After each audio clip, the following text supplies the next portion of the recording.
In today's video, you'll learn about ESG reporting, reporting standards, and how to improve your ESG program reporting. We also explore what companies should be doing beyond reporting their ESG programs and how to engage stakeholders. Let's make a social impact.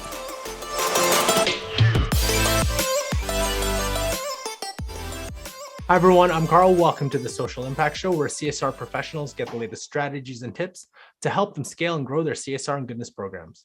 So this is part 3 of our 3-part discussion on ESG. I've got 2 special guests with me today. My first guest, her name is Janna. She is the head of communication strategy with thinkParallax. And my second guest is Stewart Rassier, who is the head of ESG strategy with thinkParallax as well.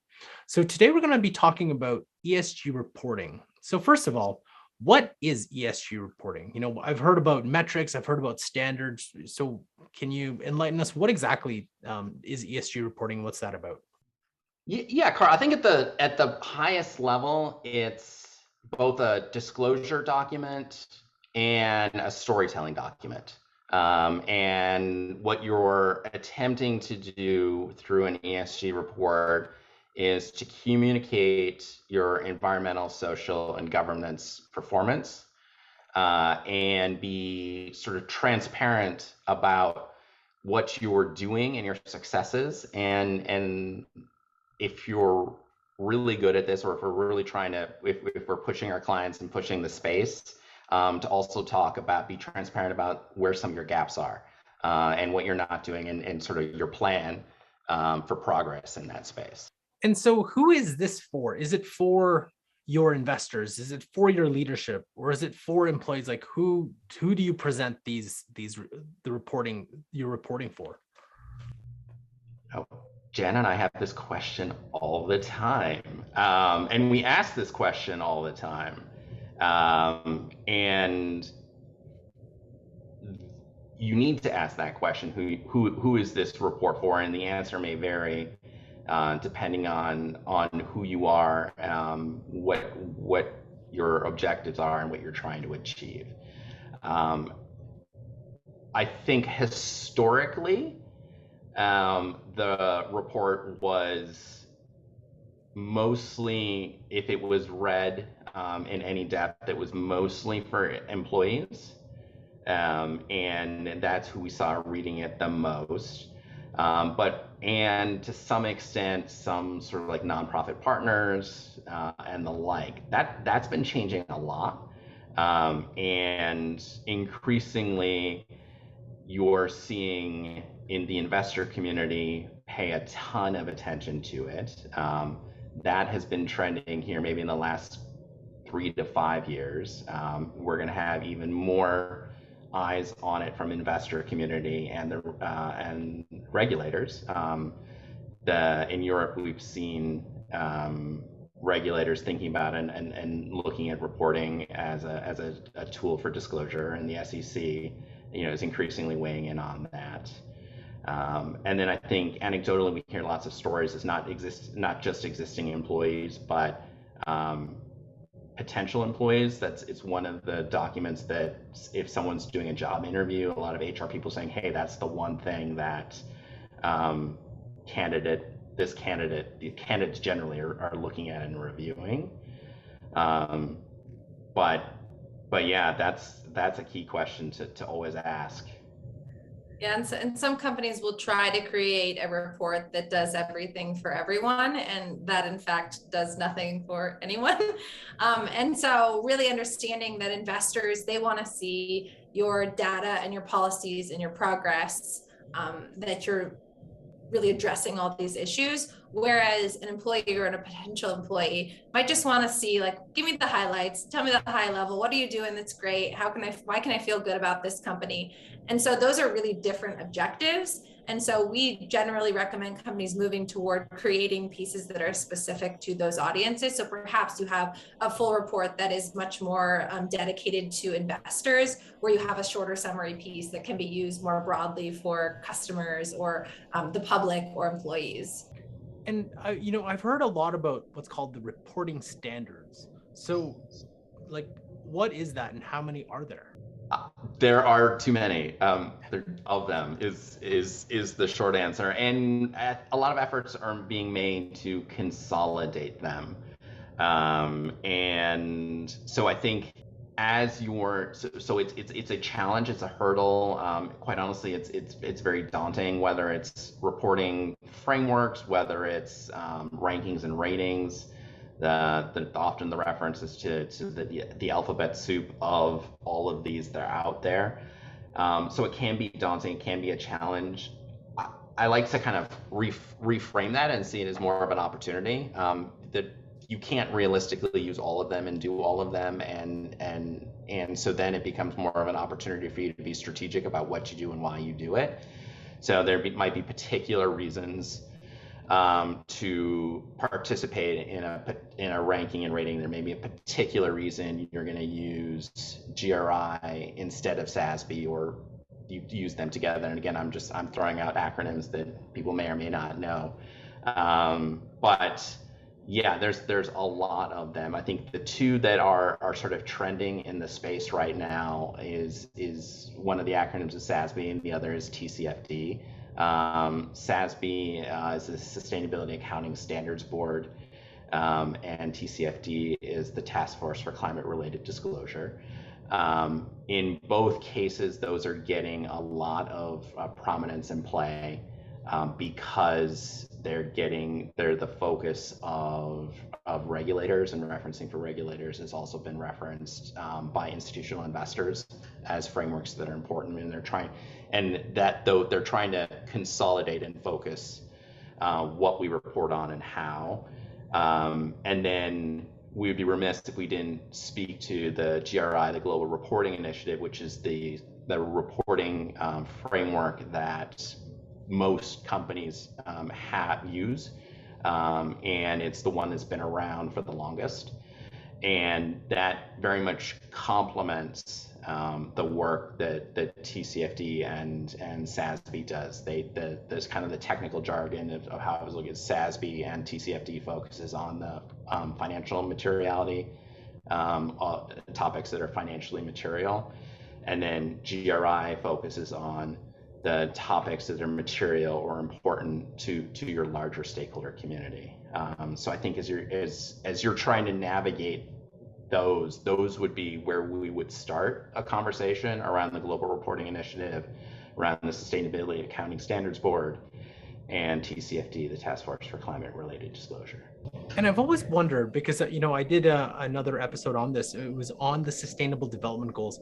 How is ESG and SDG? How are they kind of related to each other, or they're not? Yeah, they are all interrelated, and in fact there are a lot of alignment documents out there that can tie back, that sort of tie all of these different frameworks together. GRI has put those out, the United Nations has put those out, and there's more alignment than maybe you would think on sort of a first glance. So I think yes, they are all interconnected and tied together. Where the Sustainable Development Goals are sort of unique or different. I think one is the Sustainable Development Goals are the target audience for the Sustainable Development Goals are actually mostly government organizations, for sort of context, there's 17 Sustainable Development Goals that can be really awesome for organizing your communications for a report, and provides you with a really great framework for organizing and thinking about what you're doing. Also can be really helpful from a strategy perspective.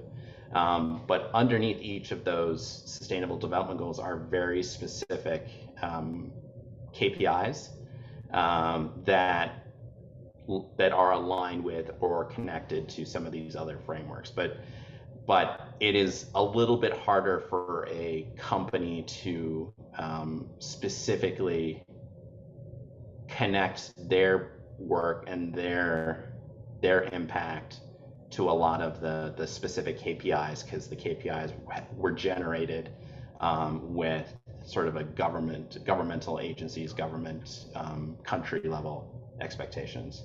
If we are, running an ESG program, how would we go about improving our reporting? As you're thinking about improvement for your reporting, I think there's generally kind of two paths and approaches that we're thinking about at thinkParallax. And one is from a communications perspective, which Janna can speak to, and a second is from a disclosure perspective, which I can speak to. I think on the disclosure side,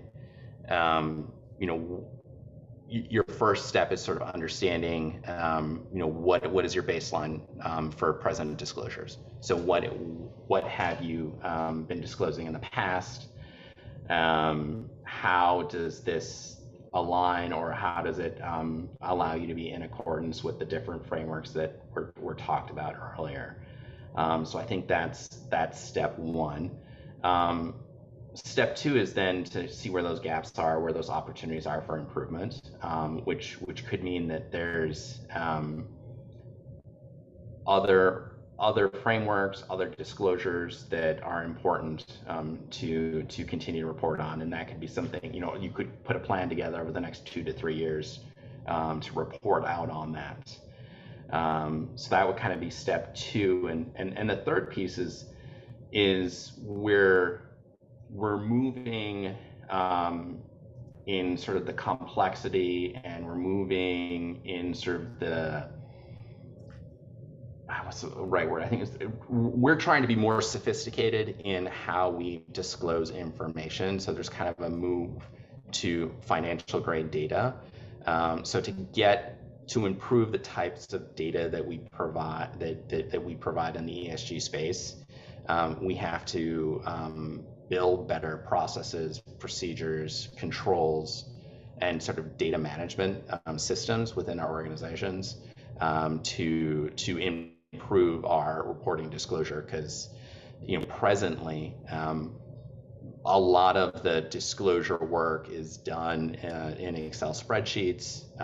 It's done sort of back of the napkin, tracking down emails, talking to subject matter experts, which isn't to not say the information isn't valid, but that doesn't have the same rigor. It doesn't have the same quality and credibility as some of the other data that we measure and we report out within a corporation. So that's kind of the third opportunity for improvement from a disclosure perspective. But then there's a whole nother area of improvement around actually communicating, which Janna can speak to. Yeah, I think, the substance is really key, right? You can't really improve your reporting without improving your substance. But on top of that, we think about making sure that it's really easy for your audiences to find what they're looking for. Most people are not sitting down and reading a report cover to cover. They're there to see, what are you doing around DE&I? What are you doing around climate? So we want to have just upfront a very easy table of contents, easy navigation to find what they're looking for. And then thinking about, making sure that it's clear that a senior leader is endorsing this work and behind this work, and having that really clear letter up front and message up front, and then making sure that we visualize the data in the right way, make it easy to be able to see progress, be able to demonstrate where you're going, and then transparency, right? So thinking about, where can we share what our actual strategy is? How can we be more transparent around where we're making progress and where we're not, and why? And so we're making sure that we're communicating those things well as in the report. There's the reporting side, but what should companies be doing beyond reporting to communicate about their ESG strategy and more about engaging their stakeholders? Yeah, and I think, as we kind of mentioned, a report isn't a great communication tool, right? It's this big clunky thing full of information. It is a wealth of substance, though, that can be then translated to other channels and tactics and messages for different audiences in different ways. So from everything from employee engagement to recruiting, we can think about how we can use these stories to differentiate the company or build reputation, and really kind of position a company as one that's very forward looking.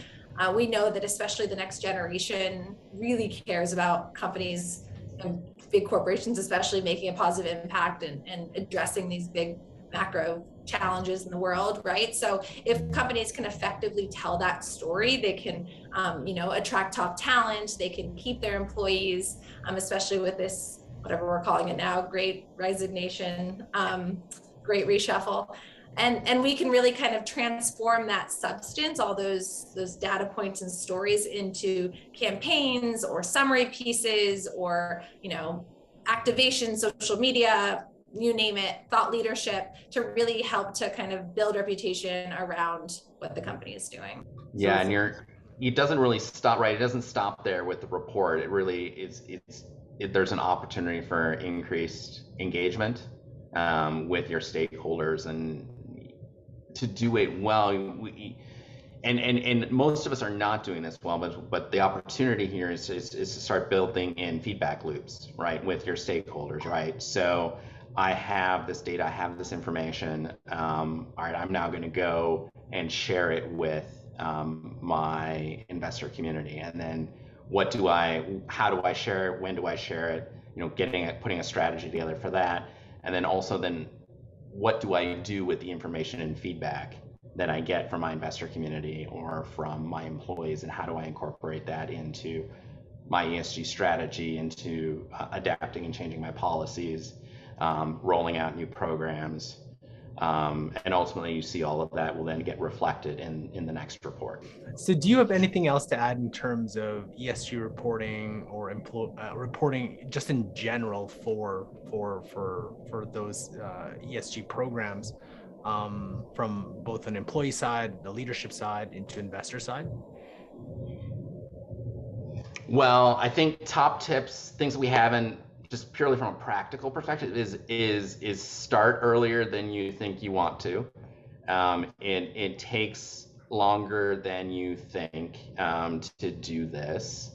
I think step 2 would be you can't do this by yourself, right? So get that committee together, understand where this information exists, and pull those resources, those subject matter experts together, and sort of empower them to find the information and pull the information together, and understand like what their priorities are, and how this is an opportunity to showcase it.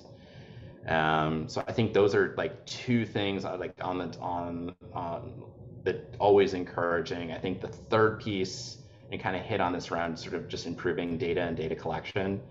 That's something that is always an area for improvement. And the fourth thing that I always want to is these imagery and images and infographics are super important, and that's often where people look at it and we don't spend enough time. Like, we're focusing on pulling all the content together, and then you realize you don't have any decent images for the reports, or you don't have that really helpful infographic. So dedicating time on the front end to think about, all right, how am I going to display this information in a visually pleasing way? How am I going to get images? How do I have stock photos, or do I have images? Have I done any photography of my employees in the last 2 to 3 years, and is it up to date? Those types of things are all top of mind as you're putting the report together. Super practical, like nuts and bolts, but those are, I think we get tripped up by that a lot as we're moving through the process. Now, do you have any examples of reports that you've seen that our audience can definitely take a look at just to get started? We've done many reports. Just to name a couple recently that we've finished, Campbell's Virgin Voyages has a beautiful first-time report they put out this year. Well, what else, Stewart? Boston Scientific, Panera. So these are all ones that we've worked on that we're very proud of. So I think those are all good examples. And I'd reference, I think it was in the last podcast, Starbucks is always doing really good stuff. I'm always interested in contrast, like just like diving into it, like, even just looking at two really good reports in the same industry, looking at GM and looking at Ford. Um, both reports are very good, but they've approached reporting in very different ways. So I find that super fascinating to kind of contrast, because it's the same industry. They're both really good, but they've come about it. They've done it in a very different way. So I think that's a good example. McDonald's leverages video a lot, and video clips, which is kind of an interesting way of going beyond the report to talk about issues that are important to them. So that's another great example.